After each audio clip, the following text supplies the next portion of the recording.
就在我身上，我愿身俯仰望，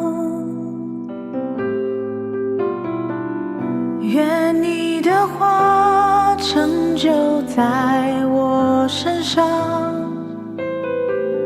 因你是我的王。愿你的话成就在我身上，我愿身俯仰望，愿你的话成就在我身上，因你是我的王。愿你的灵照你是降临在这里，至高者的能力覆庇着地。我深相信你的话语满有能力，我愿意降服你，照你的话而行。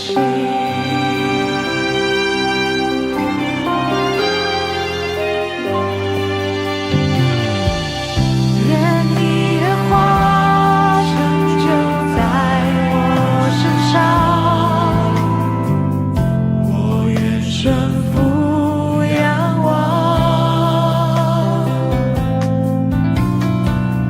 愿你的话成就在我身上，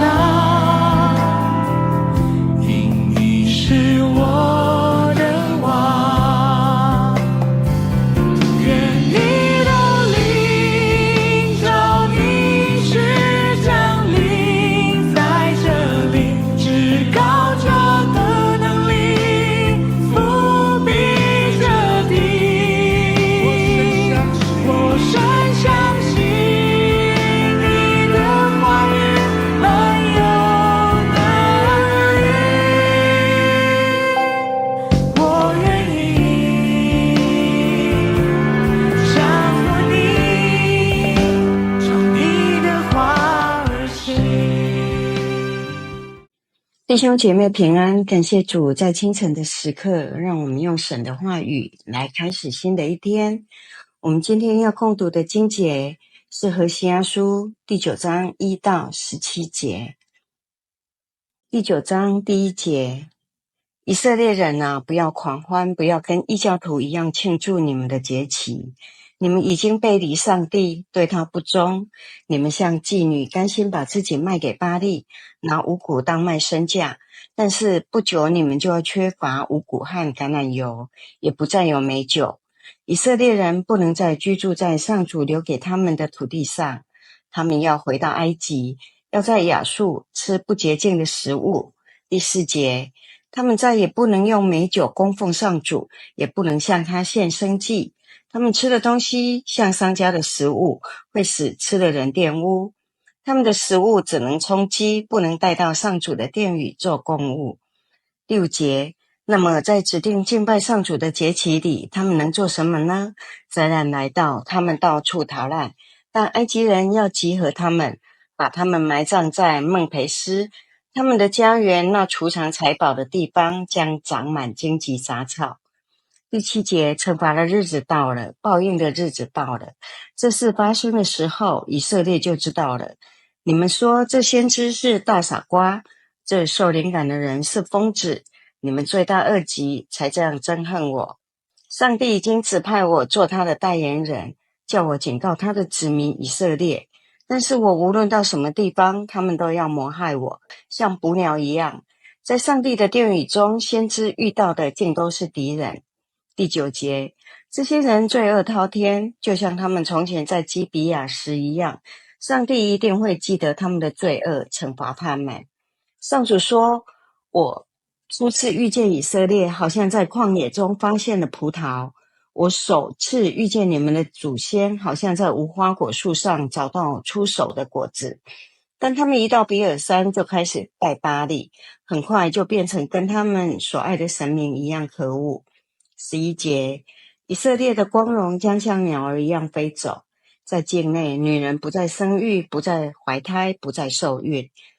他们生了儿女，我也要夺走，一个也不留下。当我抛弃他们，他们就惨了。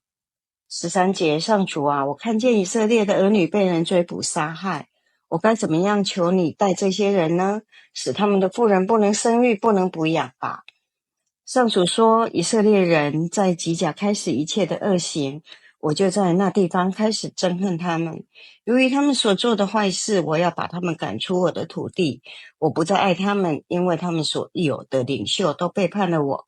以色列人像树根枯干了的树，不能结果实，他们不会有后代，即使有，我要把他们所爱的儿女都杀了。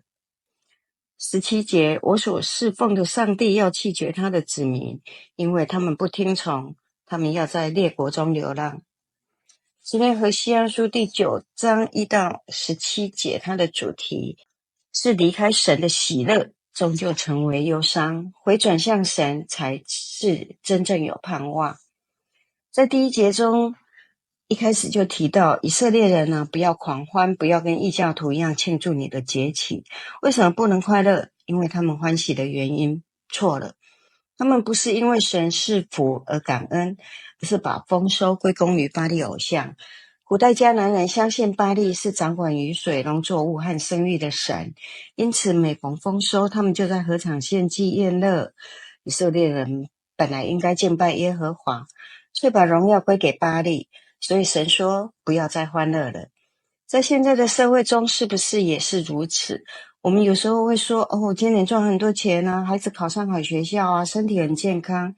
但如果心里没有想到这都是神的恩典，那我们就和当年的以色列人没有什么不一样。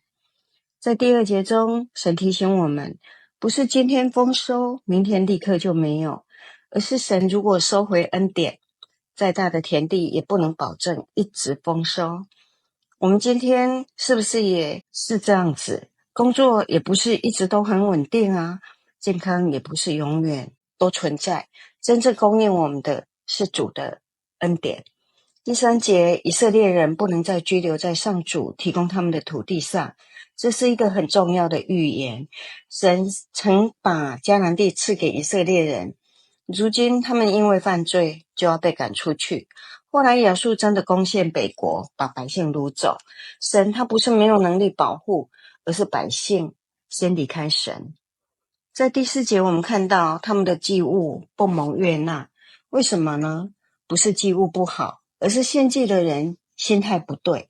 就像现在唱诗很好，奉献很好，聚会也很好，但是如果在生活中仍然背逆神，那一定也不蒙神喜悦，因为神看重的是人的心。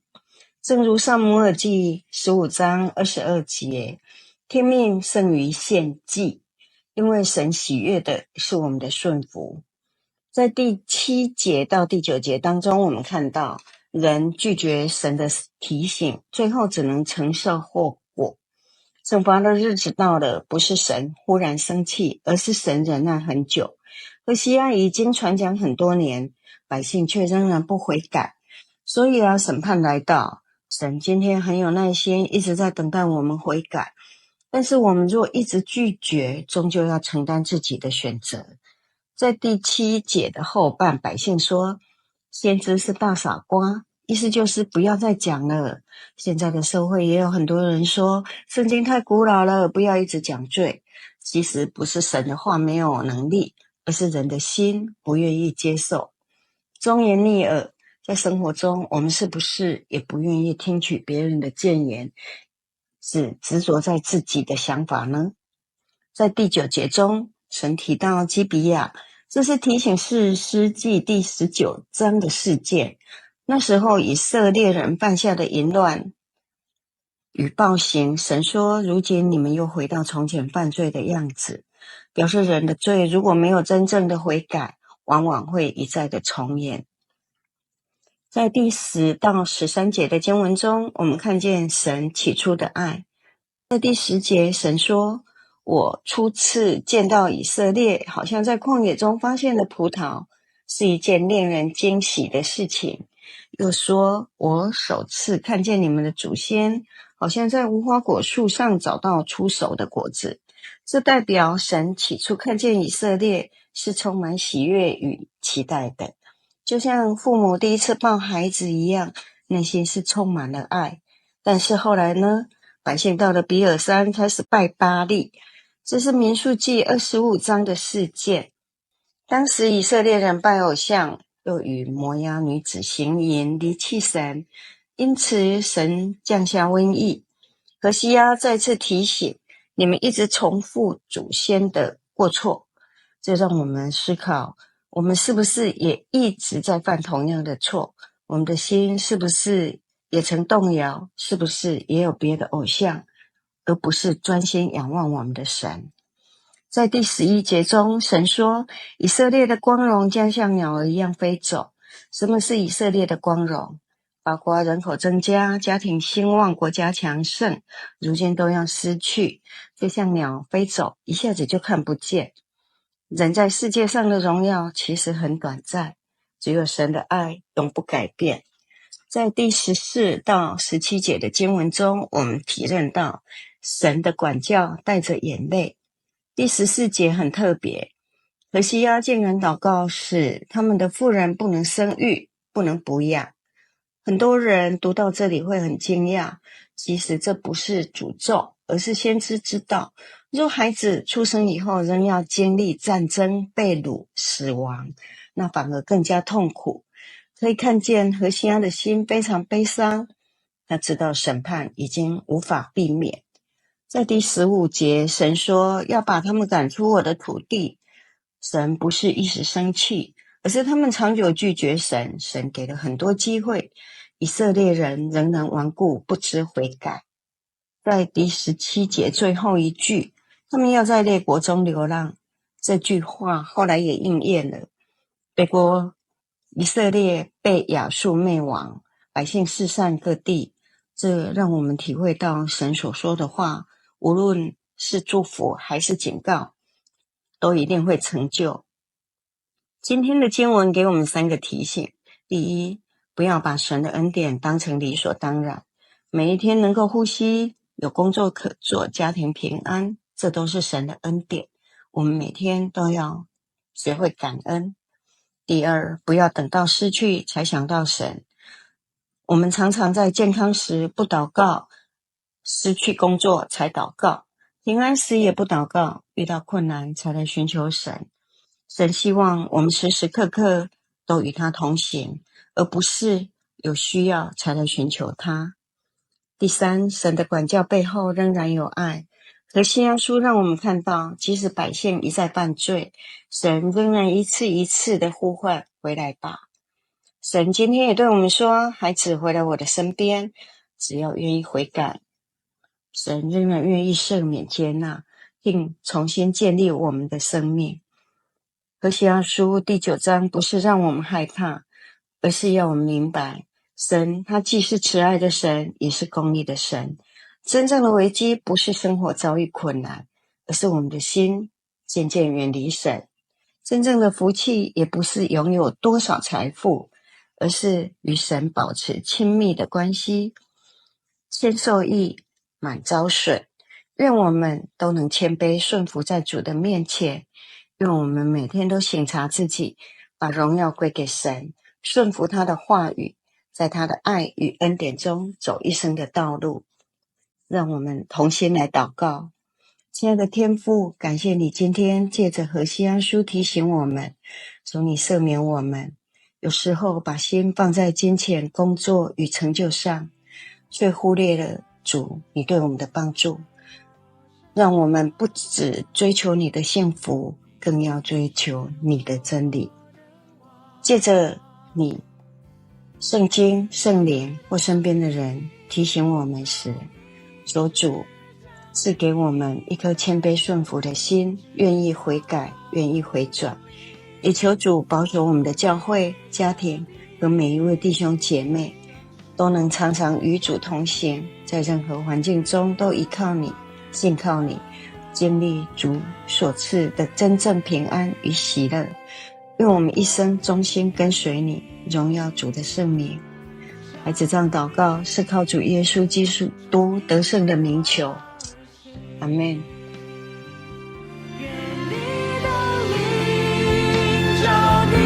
需降临在这里，至高者的能力覆庇着地。我深相信你的话语满有能力，我愿意降服你，将你的话儿行，是我因你话语成为蒙恩的儿女，因你的灵与我同行，你话语的能力如今充满在我心，是我心的坚立，是我因你话语成为蒙恩的儿女，因你的灵与我同行，你话语的能力如今充满在我心，是我心的坚立。愿你的灵将你应许降临在这里，至高者的能力覆庇着地。我深相信你的话语满有能力，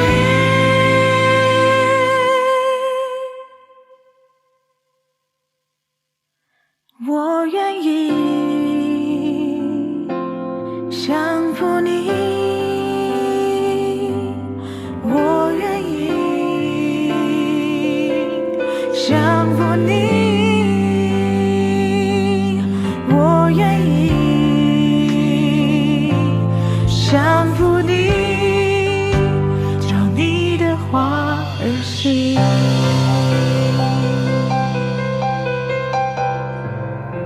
照你的话而行。